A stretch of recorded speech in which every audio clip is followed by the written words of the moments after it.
வணக்கம் அன்பு நண்பர்களே, அனைவருக்கும் வணக்கம். இன்றைக்கி நம்ம இந்த ஒரு வீடியோவில் எதை பற்றி பார்க்க போகிறோம் அப்படின்னு பார்த்தீங்கன்னா, தமிழக அரசு போக்குவரத்து கழகங்களில் வந்திருக்க சில முக்கியமான தகவல்களை இந்த ஒரு வீடியோவின் வாயிலாக நாம் இப்பொழுது பார்க்கலாம்.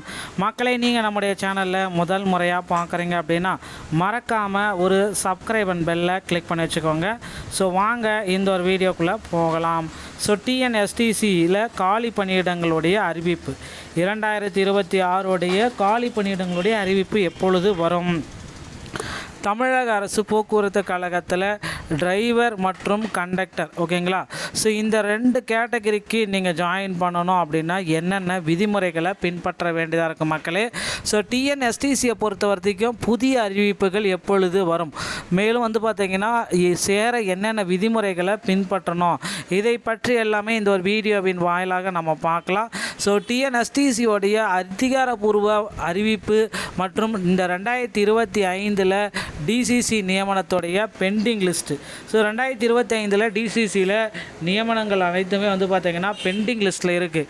ஸோ கிட்டத்தட்ட 25,000 பேர் பார்த்திங்கன்னா எடுத்தே ஆகணும் அப்படின்ற ஒரு சுச்சுவேஷனில் போக்குவரத்து கழகம் இந்த 2026 இருக்குது.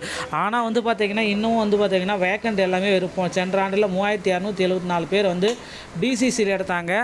அதுலேயும் பார்த்திங்கன்னா இன்னொரு 850 பேருக்கு பார்த்திங்கன்னா அப்பாயின்மெண்ட் ஆர்டர் அப்படின்றது இன்னும் போடவே இல்லை. ஸோ அந்த 850 பேருக்குமே பார்த்திங்கன்னா பெண்டிங்கில் இருக்குது. ஸோ இந்த 850 பேருக்கு எப்போ அந்த அப்பாயின்மெண்ட் ஆர்டரை ஃபுல்ஃபில் பண்ணுவாங்க அப்படின்றது இன்னமும் பார்த்திங்கன்னா ஒரு கிளாரிட்டியான ஒரு அறிவிப்பை போக்குவரத்து கழகத்துடைய அமைச்சர் பார்த்திபன் அவர்கள் கிளாரிட்டி பண்ணலை அப்படின்றது எல்லோருக்குமே தெரிஞ்சிருக்கு. அது மட்டுமே கிடையாது, போக்குவரத்து கழகத்தில் தனியார் பேருந்துகளுடைய கட்டணம் திடீர் உயர்வு. ஸோ 30 ரூபா கட்டணத்தை பார்த்திங்கன்னா 35 ரூபாயாக மாற்றி அமைச்சிருக்காங்க. அதுவும் போக்குவரத்துறை அமைச்சர் இருக்கிற இடத்துல இது நடந்திருக்கு.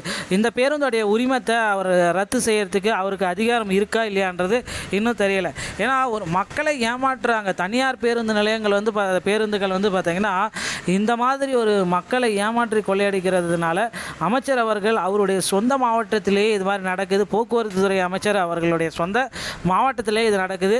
இதற்குண்டான ஒரு சுச்சுவேஷனை அவர் அமைச்சிருக்காரு. கண்டிப்பாக பார்த்திங்கன்னா போக்குவரத்து கழகத்தில் புதிய அறிவிப்புகளை வெளியிடுவாரா, இல்லை இருக்கிறவங்களுக்கு பார்த்திங்கன்னா முறையாக வழிநடத்தப்படுமா, போக்குவரத்து கழகம் சீரமைக்கப்படுமா அப்படின்றது இன்னமும் நமக்கு கிளாரிட்டியாக தெரியல. ஸோ 2025 ஸோ கிட்டத்தட்ட 2025 டிசிசி டிரைவர் கம் கண்டக்டர் இந்த பணியிடங்களை நிரப்புறதுக்காக பார்த்திங்கன்னா இந்த 3,274 பேர் பார்த்திங்கன்னா அப்பாயின்மெண்ட் பண்ணாங்க டிசிசியில் நேமெல்லாம் எடுக்கலான்ட்டு. அதில் 2,500 பேர் பார்த்திங்கன்னா அப்பாயின்மெண்ட் பண்ணிட்டாங்க. அவங்க இப்போ தற்சமயம் பார்த்திங்கன்னா போஸ்டிங்லையும் இருக்காங்க. மீதி இருக்கிற 850 பேருக்கு பார்த்திங்கன்னா இன்னும் போஸ்டிங் போடவே இல்லை. அவங்களுக்கு எப்போ போடுவோம் அப்படின்றது தான் இப்போ கேள்விக்குறியாக இருக்குது. இந்த ஆண்டு ஜனவரியிலேருந்து பார்த்திங்கன்னா அவங்க வெயிட் பண்ணிட்டு தான் இருக்காங்க. எங்களுக்கெல்லாம் அப்பாயின்மெண்ட் லெட்டர் வரும்ன்ட்டு. ஆனால் வந்த பாடலை. ஸோ போக்குவரத்து கழகம் அவ்வளோதான். இனிமேல் பார்த்திங்கன்னா வேக்கண்ட் எடுப்பாங்களா இல்லையான்றது தெரியப்படுத்தலைங்க. ஸோ விரைவில் பார்த்திங்க அப்படின்னா போக்குவரத்து கழகத்தில் புதிய காலி பணியிடங்களுடைய அறிவிப்புகள் அனைத்தும் வெளியிடப்படுறதுக்கு நிறைய வாய்ப்புகள் இருக்குது. ஸோ இப்போ இருக்கிற சுச்சுவேஷனில் நீங்கள் என்ன பண்ணணும் அப்படின்னு பார்த்தீங்கன்னா, அருகாமையில் இருக்கிற ஆர்டிஓ அலுவலகத்தை நீங்கள் அணுகி உங்களுக்கு உண்டான டிரைவிங் லைசன்ஸ் மற்றும் கண்டக்டர் லைசன்ஸ் இவைகளை பெற்று தயார் நிலையில் வைத்து கொள்ளுங்கள். ஸோ டிரைவிங் லைசன்ஸ் பார்த்திங்கன்னா எளிமையாக நீங்கள் பெற்றுக்கலாம் இந்த டிஎல். ஆனால் அந்த கண்டக்டர் லைசன்ஸ் பெறணும் அப்படின்னா தமிழ்நாடு ஸ்கில் டெவலப்மெண்ட் திறன் மேம்பாட்டு கழகத்தின் மூலமாக ஃபஸ்ட் எய்ட் சான்றிதழில் பெற்று அதை காண்பித்து தான் உங்களால் கண்டக்ட் லைசன்ஸ் பெற இயலும். இல்லைனா உங்களால் கண்டக்ட் லைசன்ஸ் வராதுங்க. ஸோ இது எல்லாமே ரெடி பண்ணி வச்சுக்கோங்க. போக்குவரத்து கழகத்தில் பயனுள்ளதாக இருக்கும்.